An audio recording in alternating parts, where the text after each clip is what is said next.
안녕하세요. 동대문 교육지원센터의 초등 온라인 스마트 교육. 오늘은 발자국으로 알아보는 기후위기라는 제목으로 강의를 시작하겠습니다. 저는 오늘 강의를 맡은 문화예술교육과 기후활동을 하고 있는 김가희라고 합니다. 오늘 이야기, 어떤 이야기 나눌지 한번 살펴볼게요. 나의 일상 속 탄소 배출을 알아보고 탄소 발자국과 생태 발자국 개념을 이해한다. 두 번째, 그림책 지구에서 가장 큰 발자국을 통해 인간이 지구에 미친 영향을 알아보고 인간이 지구를 사랑하고 보살피고 존중해 줄 수 있을지 생각해 볼게요. 그리고 마지막으로 기후위기가 불공평하게 일어나는 상황을 이해하고 정의롭게 해결하는 방법을 찾아보는 시간을 갖도록 하겠습니다. 나의 하루를 한번 생각해 볼게요, 여러분. 여러분은 아침에 일어나면 뭐부터 하시나요? 저는 잠을 깨려고 휴대폰으로 구독하는 유튜브 영상을 찾아 들어요.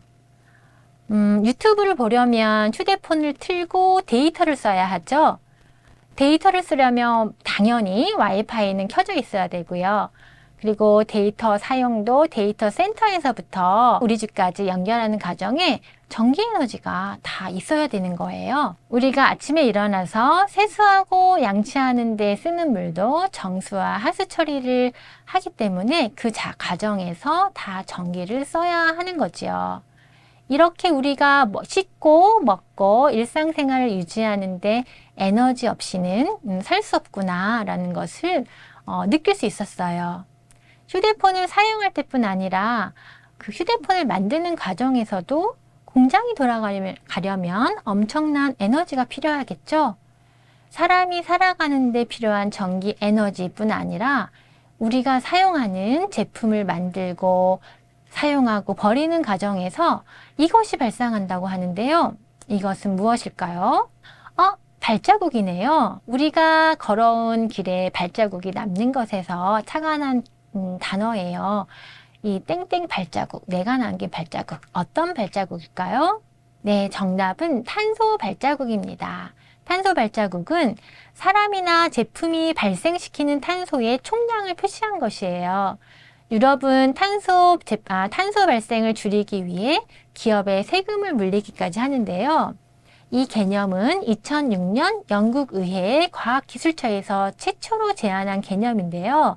우리가 발생시킨 이산화탄소의 흔적을 인지하고 이산화탄소량을 줄이기 위해 노력하자는 취지에서 시작되었습니다.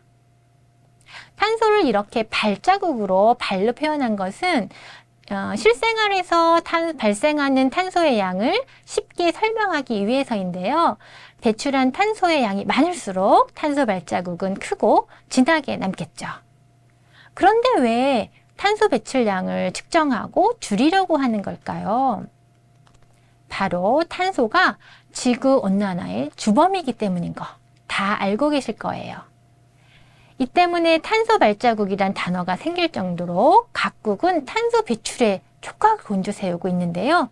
지구온난화는 전 세계적인 문제이기 때문이죠. 지구온난화로 인해 해수면 상승으로 기후난민이 대거 발생할 것이라는 경고도 나오기도 했죠. 그뿐만 아니라 이미 지구온난화 등 기후변화로 인해 자연재해가 각국에서 일어나고 있습니다. 우리나라도 지난해 8월 집중호우로 서울 강남 지역에서 침수 피해가 대거 발생했었죠. 지구온난화를 막지 못하면 이 같은 자연재해의 피해는 더욱 빈번해질 수밖에 없다는 지적이 나오고 있습니다.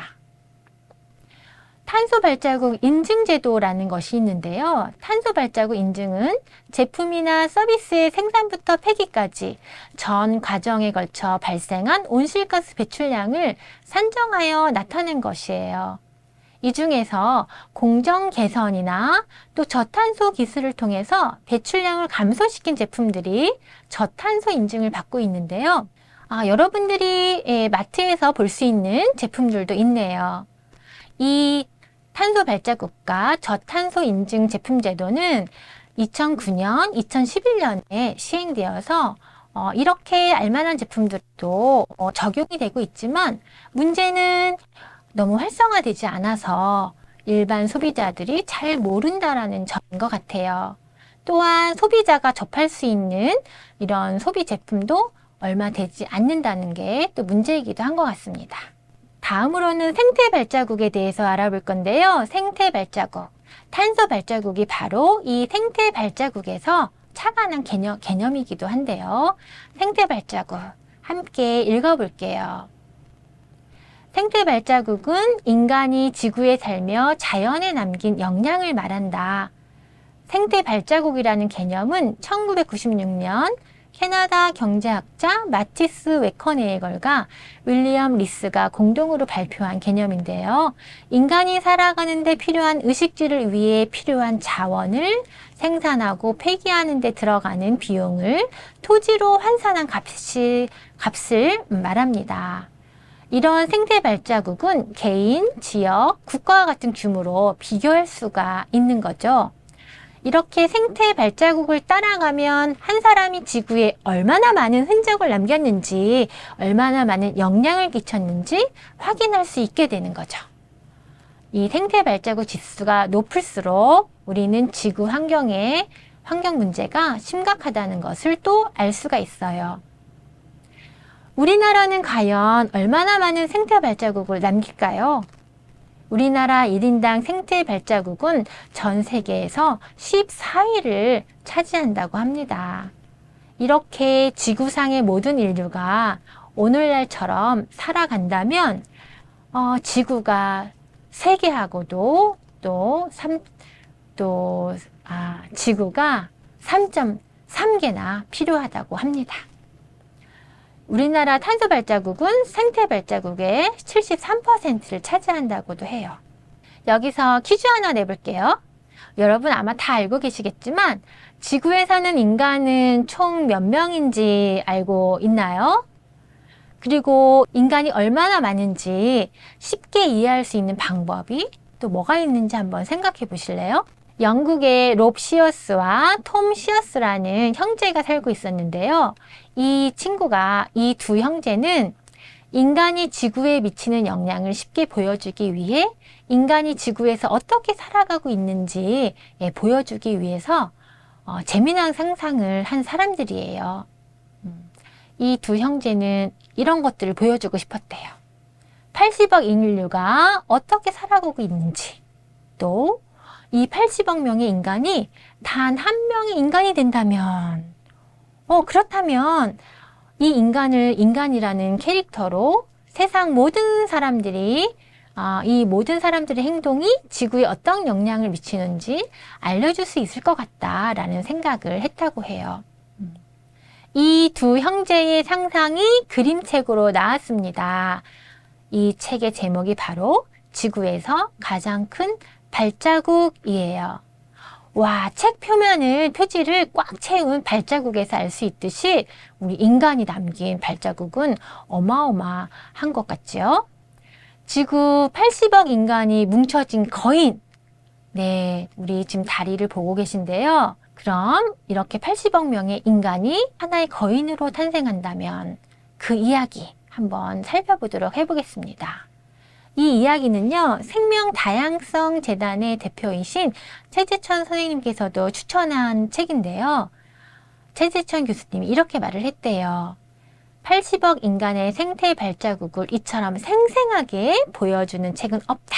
이 두 형제는 뭉쳐기계라는 것을 만들어서 뭉쳐기계에 인간 그리고 동물들을 다 뭉쳐서 넣으면 하나의 거대한 대왕인간, 대왕동물로 나타나는 것을 우리가 볼 수 있습니다. 뭉쳐기계에서 나온 대왕인간의 모습을 한번 살펴볼까요? 먼저 머리카락 굵기부터 살펴보면은요. 머리카락 굵기 몇 센티미터? 네, 힌트는 나무 줄기만 하다라는 힌트가 있는데요. 자, 몇 센티미터 정도 될까요? 네, 20cm가 된다고 해요. 머리카락 하나가 그렇게나 크다고요? 그럼 이번에는 대왕인간의 눈이 얼마나 큰지 한번 살펴보는데요. 와, 힌트는 축구장만 하다라는 건데요. 와, 축구장만 하다? 몇 미터나 될까요? 네, 정답은 70m라고 합니다. 와, 축구장 크기만 한가요? 70m? 다음은 콧구멍 세로 길이를 한번 살펴볼게요. 와, 콧구멍 세로인데요. 와, 정답은 52m. 영국의 넬슨 기념탑이라는 게 있는데요. 이거를 쑤셔 넣을 수 있는 길이가 된다고 합니다. 자, 마지막으로 대왕 인간의 키는 얼마나 될까요? 네, 자, 몇 미터, 몇백 미터 수준이 아니고요. 킬로미터, 정답은 3km나 된다고 합니다. 키가 3km이고, 눈이 70m고, 콧구멍이 52m고, 여러분 얼마나 큰지 상상이 가시나요? 대왕 인간이 탄생했고요. 다음으로는 대왕 동물들에 대해서 알아볼게요. 동물들, 많은 동물들이 지금 파리 에펠탑에 파티하러 나왔나 봐요. 와, 근데 대왕 인간의 모습에 비하면 우리 대왕 동물들은 정말 작지 않은가요? 그리고 뭐 하나 이상한 거 여러분 눈치채지 못했어요? 자, 중앙에 코끼리가 보이시죠? 코끼리 위에 앉아있는 호랑이가 조그맣게 보이시나요? 실제 호랑이 코기 크기와 실제 코끼리 크기를 보면 정말 이상한 그림이구나 이런 생각이 드는데요. 왜 이렇게 실제 동물의 크기와 다른 모습으로 대왕 동물들이 나타나는지 제가 앞에서 이미 말씀해 드린 것처럼 뭉쳐기계에 들어가는 그 동물의 개체수가 많을수록 동물들의 크기가 커지는 것을 우리가 알 수 있겠죠. 그러니까 결국에는 코끼리보다 호랑이의 개체수가 지금 많이 적구나라는 사실을 알 수가 있어요. 많은 야생동물들이 지금 숫자들이 줄어들어서 이렇게 동물들의 크기가 작게 나타나는구나 이렇게 이해하시면 되겠습니다. 화면에 보이는 동물들 여러분 다 잘 알고 있나요? 어떤 동물들인지 한번 살펴볼까요? 대왕 기린도 있고요. 대왕 꿀벌도 있고요. 대왕 북극곰, 대왕 제주왕나비, 대왕집 참새 이런 동물들이 있는데요. 가장 작은 동물은 무엇인가요? 네, 대왕 자이언트 판다. 말은 자이언트 판다인데 정말 작게 그려져 있지요. 이것은 대왕 자이언트 판다가 얼마 남지 않았다는 이야기예요. 현재 남아있는 자이언트 판다의 개체수는 몇 마리 정도 되냐 하면은요, 1864마리밖에 안 된다고 합니다. 전 세계에 남아있는 수가 1864니까 정말 얼마 남지 않았다는 것을 알 수가 있고, 멸종이 되지 않을까 걱정이 되는데요. 다음 그림을 한번 살펴볼게요. 일단 대왕 인간하고 코끼리가 보이시죠? 세 개의 그림으로 비교를 해 봤는데요.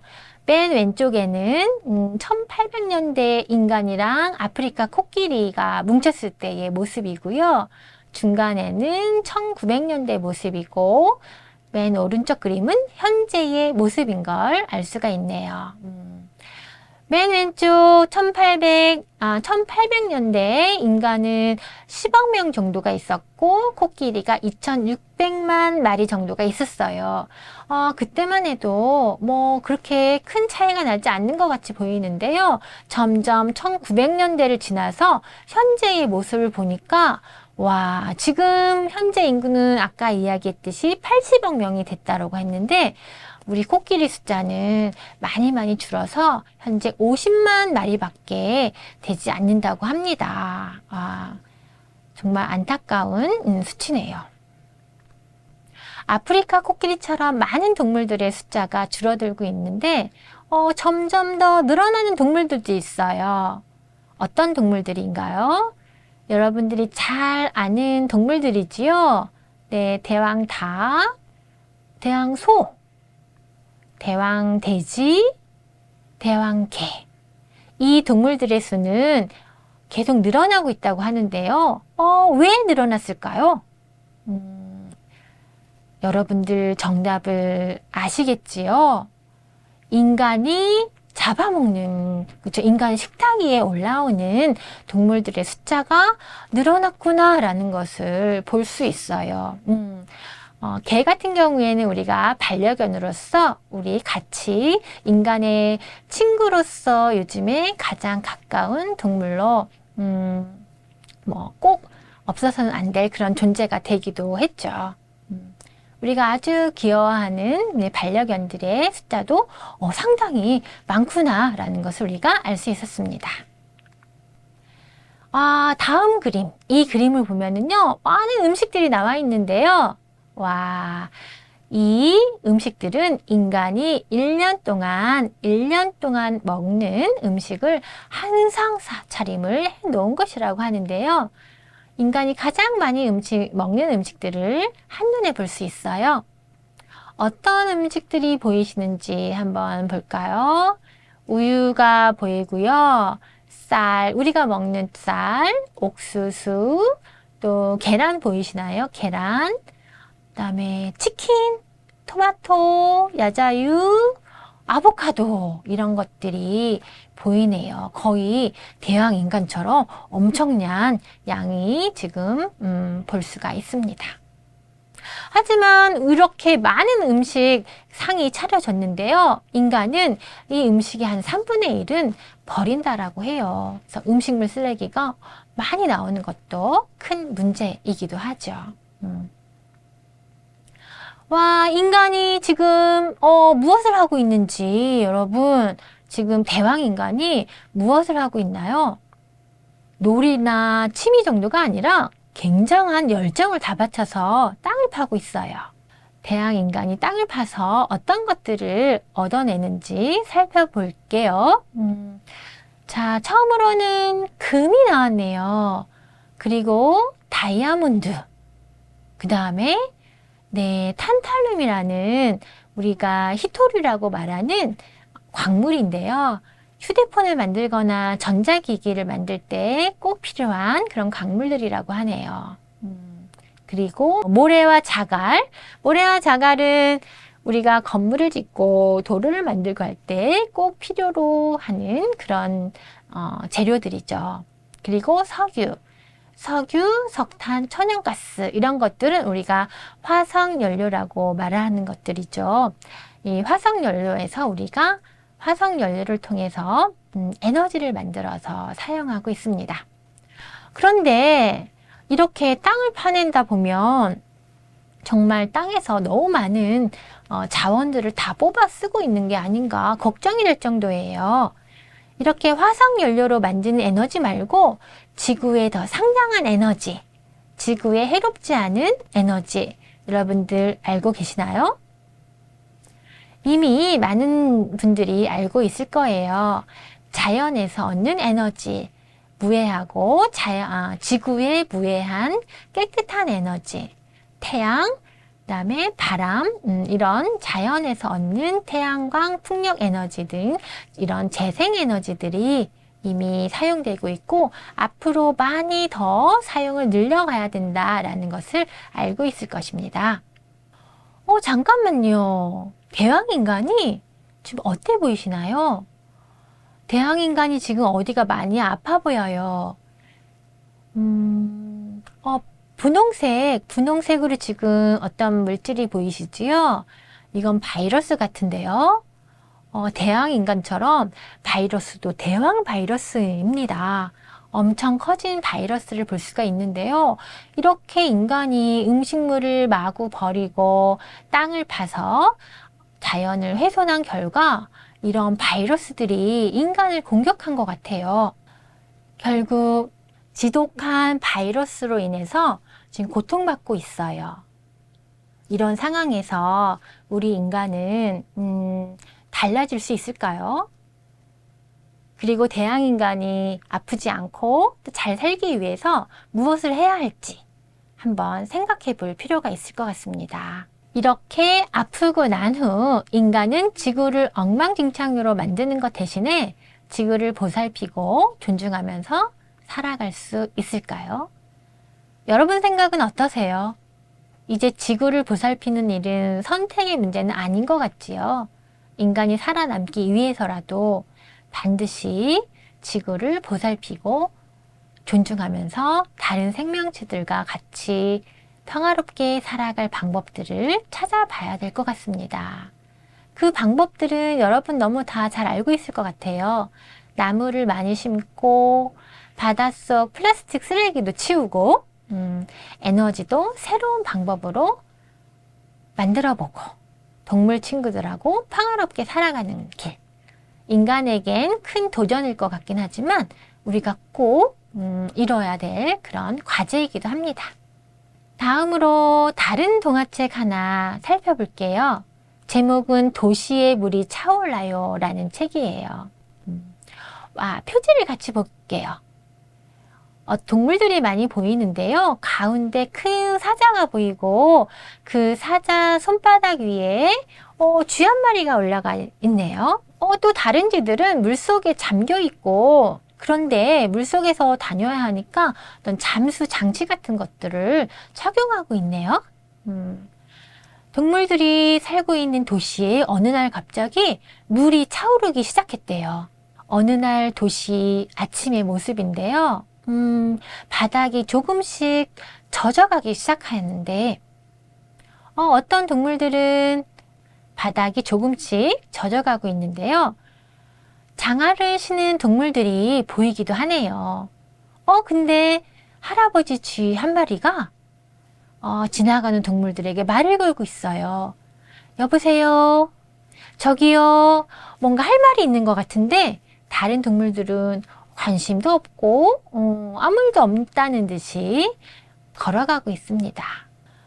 그리고 이 장면을 보면 동물들은 왜 이렇게 물이 갑자기 차오르는지 관심은 없는 것 같아요. 오히려 이 상황을 재밌어 하면서 즐기고 있는 것 같습니다. 와, 기린의 모습이 보이는데요. 기린 두 마리는 지금 물이 차올라도 아직은 나는 아직 뭐 괜찮은데 이렇게 얘기하고 있는 것 같아요. 하지만 작은 동물들은 이렇게 큰 물들이 차오르기 시작하니까 이 상황을 어떻게 맞부딪혀 이 상황을 극복해 가야 될지 큰 숙제를 안고 있는 것처럼 보입니다.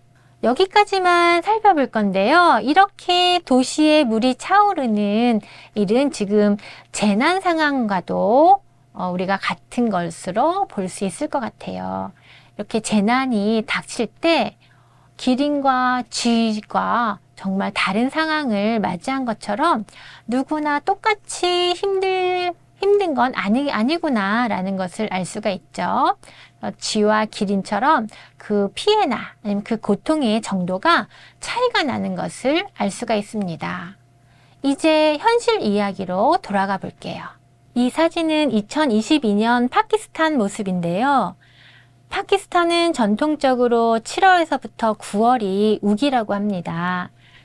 그런데 지구온난화가 비구름을 몰고 오는 몬순을 강하고 불규칙하게 만들어서 2022년도에는 평년보다 500에서 700%의 많은 비가 내렸습니다.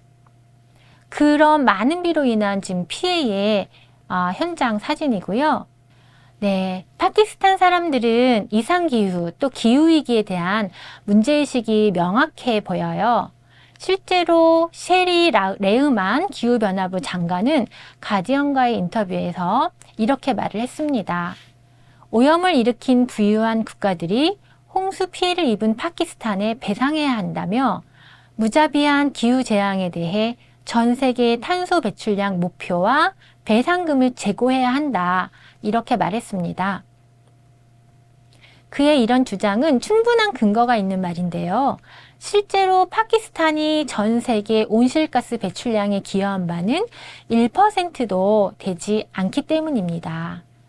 그의 주장처럼 탄소 발자국에 기여하지 않는 국가들은 배상금도 받지 못한 채 손실과 피해를 입고 있는 게 사실이죠. 파리 기후협약에 따라 온실가스 배출을 저감하는 것 외에 우리 인류는 또 다른 과제를 부여받은 것과 마찬가지입니다. 기후정의의 핵심이 바로 여기에 있다고 볼 수 있죠.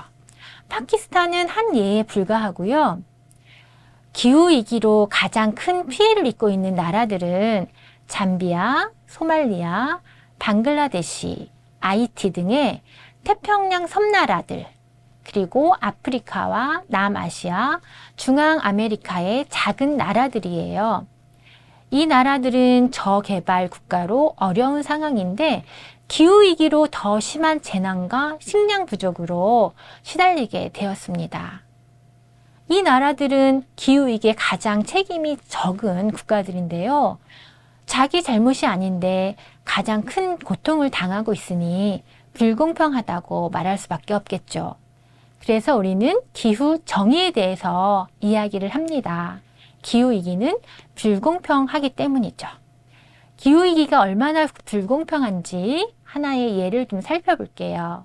그래프를 보시면 맨 오른쪽 주황색 그래프가 전 세계 상위 1%의 부자들이 배출한 탄소 양이고요. 또 가장 왼쪽에 검은색 그래프를 보면 그 그래프가 바로 하위 50% 가난한 사람들이 배출한 탄소 양이라고 합니다. 두 개의 그래프에서 그 차이가 명확해 보이죠? 또한 세계 10%의 부유층이 항공 관련 에너지를 거의 75%를 사용한다고 해요. 이쯤 되면 정말 부자들이 배출하는 탄소양이 어마어마하구나. 비교가 아주 명확하다고 볼 수가 있겠습니다. 다음으로는 2021년 영국 글래스고 컵26 UN 기후변화협약 당사국 총회에서 인도의 모디 총리가 발표한 내용이에요. 인도는 현재 탄소 배출량 전 세계 3위를 기록하고 있는 나라인데요. 이때 모디 총리가 여러 가지 발표를 했지만 핵심 내용은 2070년도까지 탄소 중립을 하겠다라는 것이었어요. 이렇게 2070년도까지 탄소 중립을 하겠다라는 인도의 모디 총리의 발표는 많은 사람들로 하여금 엇갈린 반응을 나타나게 만들었는데요. 그 엇갈린 의견에 대해서 한번 살펴보겠습니다. 첫 번째 사람이 이렇게 말을 했어요. 섬나라들이 지금 가라앉고 있는데 인도, 당신네가 무슨 짓을 했는지 반드시 기억하시오. 내 말이 좀 과격하더라도 이해해 주시오. 지금 참을 수가 없어서 그렇소. 예, 지금 이 사람은 모든 나라가 유엔에서 2050년도까지 탄소 중립을 하자라고 약속을 했는데 인도가 2070년도까지 하겠다라고 해서 지금 화가 많이 난 거예요. 이런 의견에 반해서 또 다른 사람은 이렇게 말을 했어요. 그런데 인도는 19세기부터 석탄으로 공장을 돌린 영국을 비롯해 이미 선진화된 산업 국가들이 기후변화에 대해서 가장 책임이 크다고 말하던데요. 그래서 선진국들은 2050년이 아니라 2030년에 탄소 중립을 해야 하고 탄소 중립을 넘어서 대기 중에 탄소를 흡수하는 마이너스 배출을 해야 한다고. 그래야 1.5도 아니면 2도를 지킬 수 있지 않을까. 근데 이런 이야기들을 하는 사람도 있습니다. 이 사람이 말한 것처럼 인도의 탄소 배출은 전체 배출량으로 따지면 그렇게 많지 않아요. 거기에 1인당 배출량을 따지면 전체 순위에 끼지도 못할 정도로 미미한 수준이에요. 기후위기는 나라별, 개인별로 불공평하게 나타나는 것을 살펴봤습니다. 그렇다면 우리는 누구에게 책임을 물어야 하는 걸까요? 각자 의견이 다를 수 있어서 서로의 의견을 들어보고 합의하는 과정이 반드시 필요하겠어요. 먼저 기업에 책임을 묻는 건 어떨까요? 탄소 배출량이 가장 많은 회사, 즉 화석연료를 많이 생산하는 회사에 탄소세를 부과하는 건 어떨까요? 지난 20년간 전 세계 온실가스 배출량의 70%는 석탄, 석유, 천연가스를 생산하는 100개의 화석연료 회사로부터 만들어졌다고 해요. 그렇다면 이 회사들에게 책임을 물어야 하지 않을까요? 다음으로는 개인에게 책임을 묻는 건 어떨까요? 화석연료를 생산하는 회사가 아니라 그걸 소비하는 사람에게 책임을 묻는다는 거죠.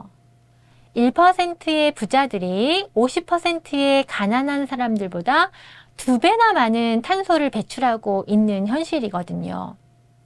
하지만 또 부유하다는 것만으로 책임을 묻는 것보다 우리가 소비에 따른 개인 배출량을 기준으로 책임을 또 물어보면 어떨까 싶기도 해요. 즉, 탄소 배출량이 큰 서비스나 제품을 구매할 때 탄소세를 부과할 수 있는 거죠. 다음으로는 국가의 책임을 물어볼까요? 탄소 배출량 순서대로 책임을 물어 감축량을 높이는 거죠. 현재 국가별 2020년 배출량을 기준으로 하면 1등이 어디일까요? 1등은 31%를 배출하고 있는 중국이 차지했고요. 2등은 미국이 14%, 그리고 아까 이야기했던 인도가 3위를 차지하고 있습니다. 7%의 탄소 배출을 하고 있는 거죠. 그 다음이 러시아 등 순으로 나아가고 있는데요.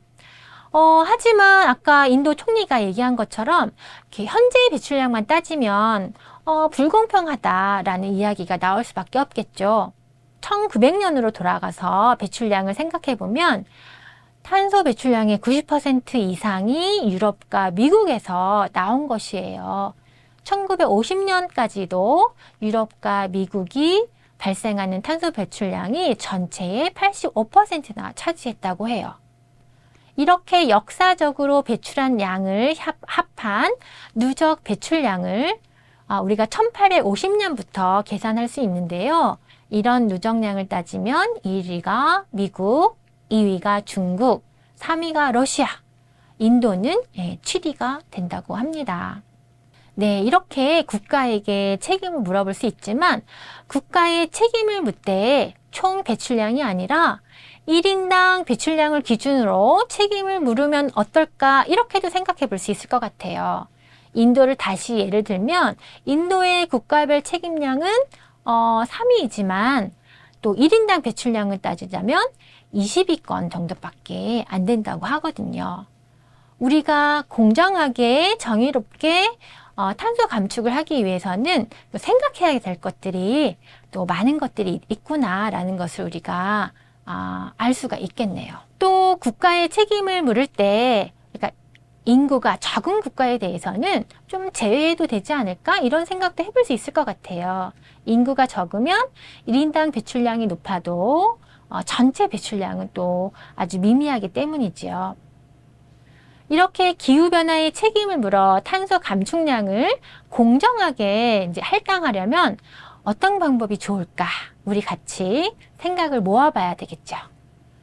기후 정의를 지키는 게 결코 쉬운 일은 아닌 것 같아요. 하지만 우리가 최선의 방법을 찾아 나가야 되겠죠.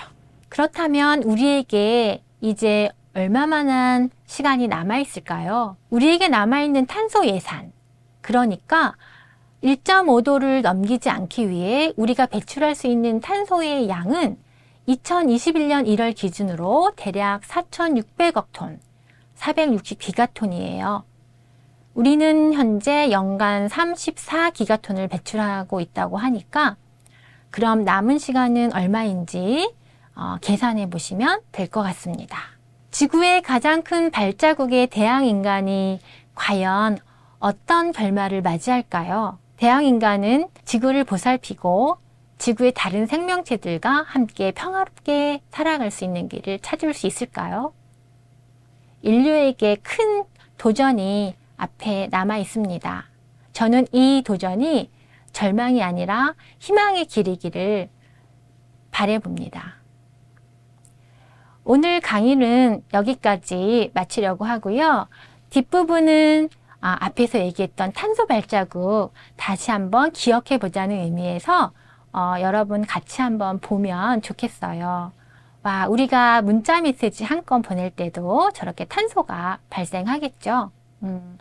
또 버스를 타거나, 네, 우리가 생수 한 병 사 먹고 또 당근을 하나 사고, 샤워를 한번 하고 이럴 때도 탄소 발자국을 남긴다라는 거 잊지 말았으면 좋겠어요. 네, 신발 한 켤레, 그리고 네, 또 여러분들은 어떤 것들이 눈에 들어오시나요?